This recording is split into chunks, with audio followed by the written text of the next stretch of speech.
성경 속에 있는 진리를 탐구해보는 기독교 강요 시간입니다. 지난주까지 제1권을 마치고 오늘부터 제2권을 살펴보도록 하겠습니다. 제1권의 주제가 창조주 하나님에 관한 지식을 다루고 있다면 제2권의 주제는 중보자 예수 그리스도, 복음에 대해서 다루고 있다고 할 것입니다. 제2권은 17개의 장과 251의 항으로 구성되어 있고 제1장은 원죄에 관해서 다루고 있습니다. 원죄는 아담의 타락과 배반으로 인류 전체가 저주에 넘겨졌고 그 원 상태가 부패하였다라는 주제를 가지고 있습니다. 우리 자신을 참으로 알면 자기 신뢰가 없어진다. 1항은 자기에 대한 그릇된 지식과 바른 지식, 2항은 사람의 본성은 망상적인 자기도취에 빠지는 경향이 있다. 3항은 자기 인식의 가장 중요한 문제를 다루고 있습니다. 그래서 오늘은 1항에서부터 3항까지 살펴보도록 하겠습니다. 이것을 살펴보는 이유는 하나님께서 인간을 창조하실 때에 인간에게 바라셨던 것이 있습니다. 인간은 어떤 존재이고 어떻게 살아야 하는 것을 하나님께서 인간에게 요구하셨는데 그 인간에게 요구하신 타락하기 전 인간에게 요구하신 바른 삶이란 바른 인간 존재의 목표란 무엇인가를 다루는 것입니다. 그리고 이것을 다루는 이유는 이후에 인간이 어떻게 이 목적에서 빗나갔는가 하는 것을 다루기 위함입니다.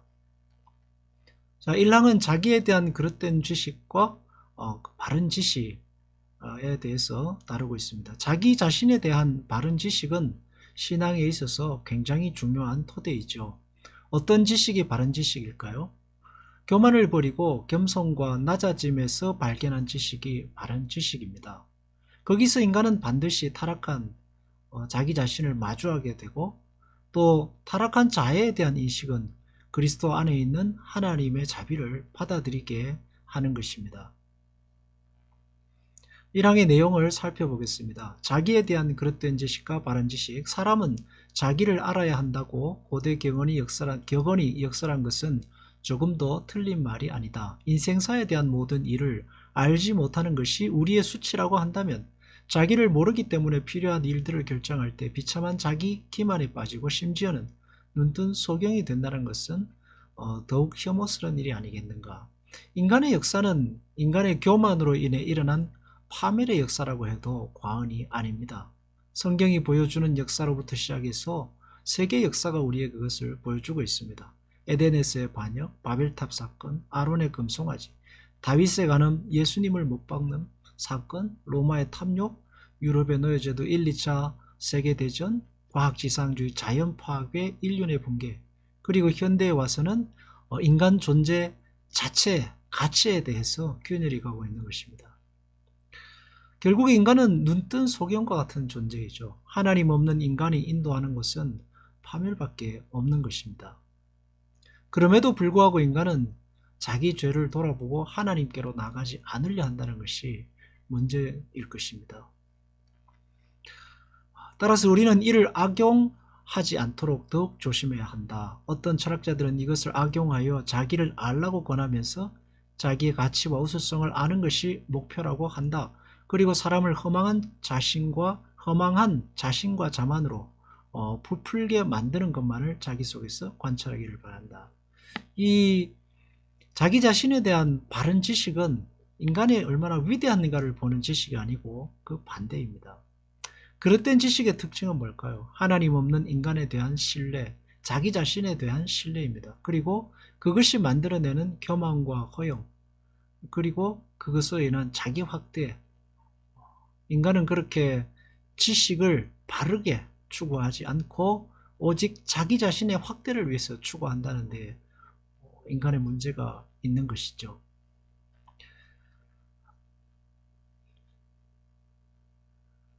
우리 자신에 대해서 바른 지식을 갖기 위해서는 첫째로 창조 시에 우리가 무엇을 받았으며 하나님께서 우리에게 얼마나 관대한 호의를 계속하시는가를 생각하는 데 있다.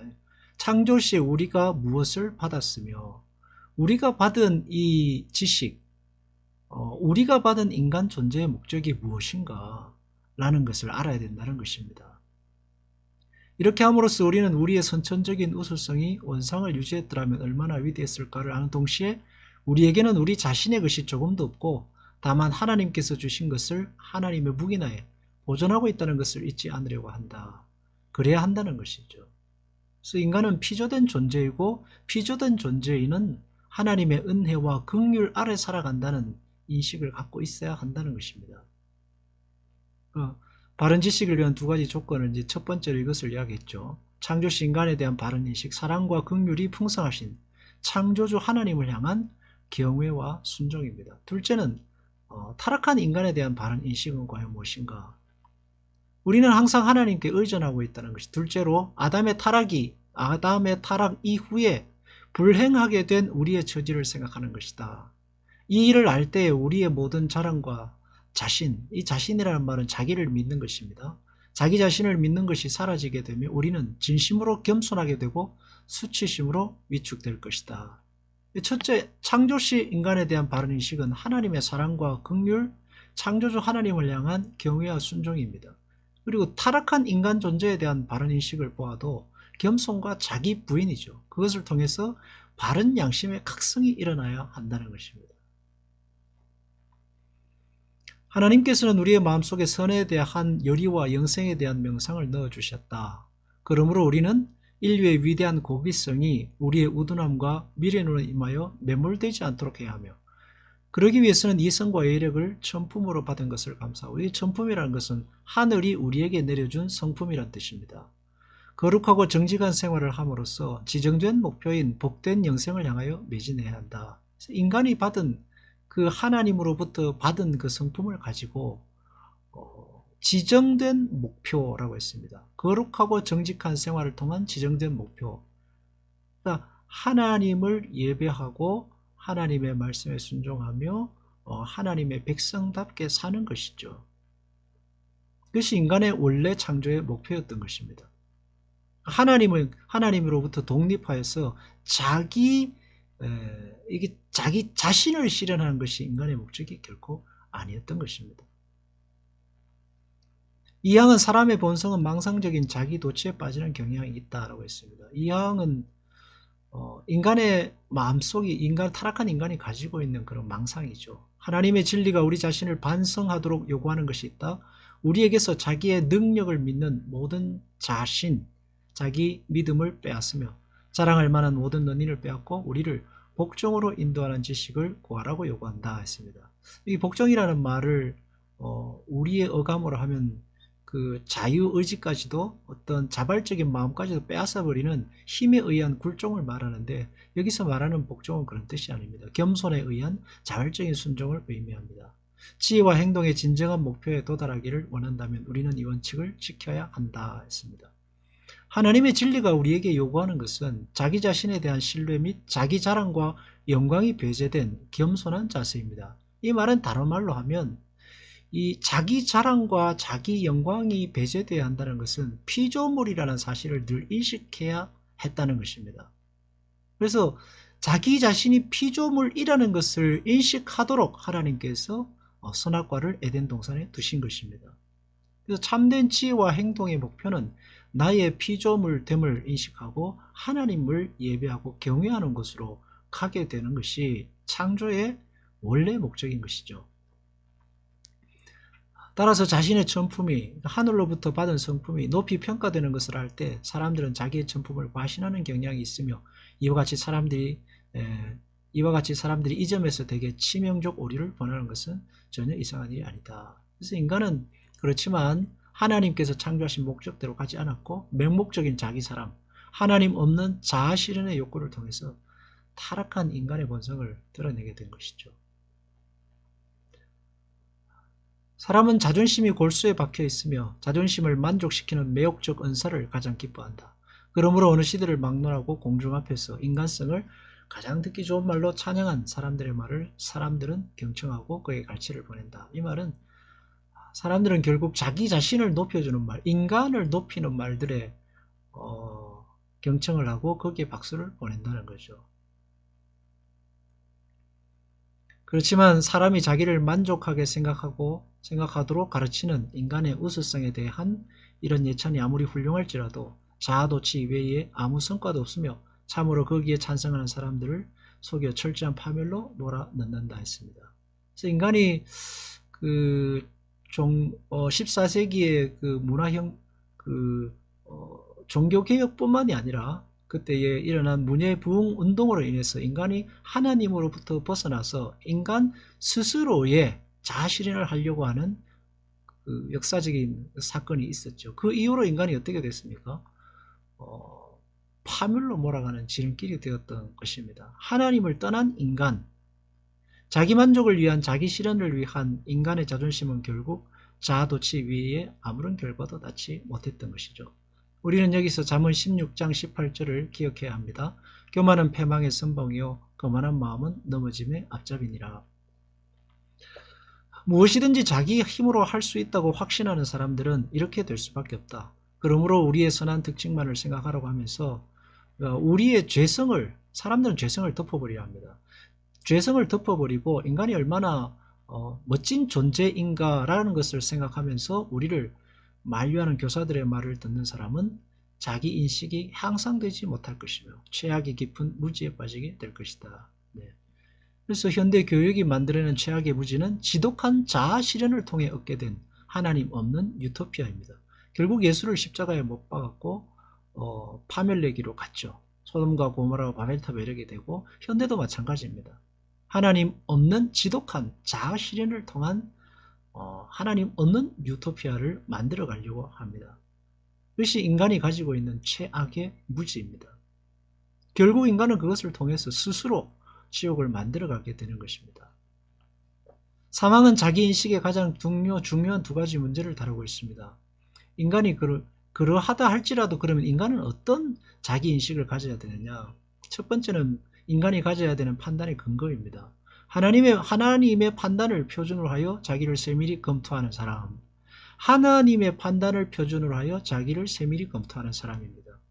결코 용기와 자신을 품을 이유를 찾아낼 수가 없다. 그렇게 하나님의 말씀을 통해서 자기를 판단하면 하나님 말씀이 우리에게 뭘 보게 할까요? 인간의 제약됨을 보게 한다는 것이죠. 자기 성찰이 깊이 갈수록 더욱 낙심하게 되고 드디어는 일체의 자신을 빼앗기고 인생을 바르게 지도해 줄 것이 자기에게는 하나도 없다고 생각하게 된다.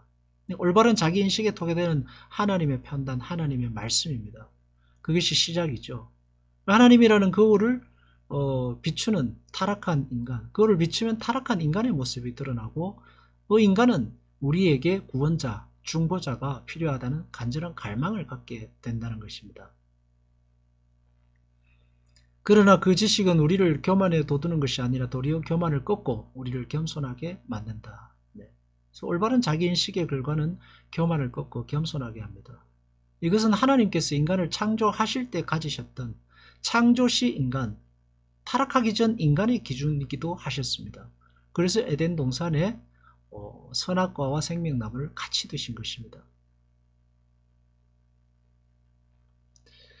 이제 우리는 사람이 가져야 할 자기인식을 분류해보자. 첫째로 자기가 창조되며 피조물이라는 뜻이죠. 귀한 하늘의 성품을 받은 것은 무슨 목적이었는가를 생각해야 된다. 하나님이 사람을 창조하신 목적이 뭔가를 생각해야 된다는 겁니다. 사람이 가져야 할 인간 존재의 의미, 창조의 목적이 뭐냐? 하나님에 대한 경배와 영생에 대한 소망이죠.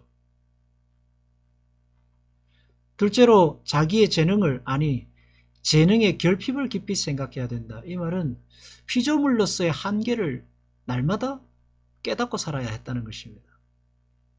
이 결핍을 알게 될 때 사람들은 극도의 정신적 혼란으로 땅에 엎드릴 것이며 이른바 무의 상태로 될 것이다. 이 말은 겸손한 존재가 된다는 뜻입니다. 첫째 점을 고려하면 자기의 의무의 성격을 인식하게 되며 첫째 점은 위에 나와 있죠. 창조된 피조물로서의 인간 존재의 의미 생각하면 사람이 창조의 목적이 무엇인가를 생각하게 될 것이고, 둘째는 그러면 인간은 어떻게 살아야 하는가라는 문제도 생각하게 된다는 것입니다. 그래서 첫째, 창조의 목적으로 하나님에 대한 경배와 영상에 대한, 둘째, 피조물된 인간의 한계로 인한 자기 자신의 비천함의 깨달음. 그래서 하나님께서는 인간을 창조하신 목적은 하나님을 경외하며 영생에 대한 갈망으로 겸손과 순종으로 살아갈 존재를 계획하셨던 것입니다. 인간의 존재 목적은 무엇일까요? 인간의 책임과 소명을 알게 해주는데 오직 유일하신 하나님을 향한 바른 관계로서 하나님을 향한 사랑과 경외입니다. 그럼 인간은 어떻게 살아야 할까요? 피조물로서의 인간의 능력의 한계를 깨달아야 하고 그렇다면 겸손과 순종으로 하나님 앞에 살아야 했던 것입니다. 그렇지만 안타깝게도 인간은 창조의 목적과는 달리 다른 방향으로 가죠. 어떻게 살아야 인간의 창조의 목적은 무엇인가? 어떻게 살아야 하는가에 대한 대답을 하나님으로부터 말씀으로부터 찾지 않고 그 목적을 사단이 주는 유혹으로부터 찾았고 또 자기 자신의 실현에서 찾았기 때문입니다. 그것을 성경에서는 타락이라고 하는 것입니다. 네, 성경 속에 담겨져 있는 진리를 탐구해보는 기독교 강요 시간이었습니다. 다음 주에 계속해서 원죄에 대해 살펴보도록 하겠습니다.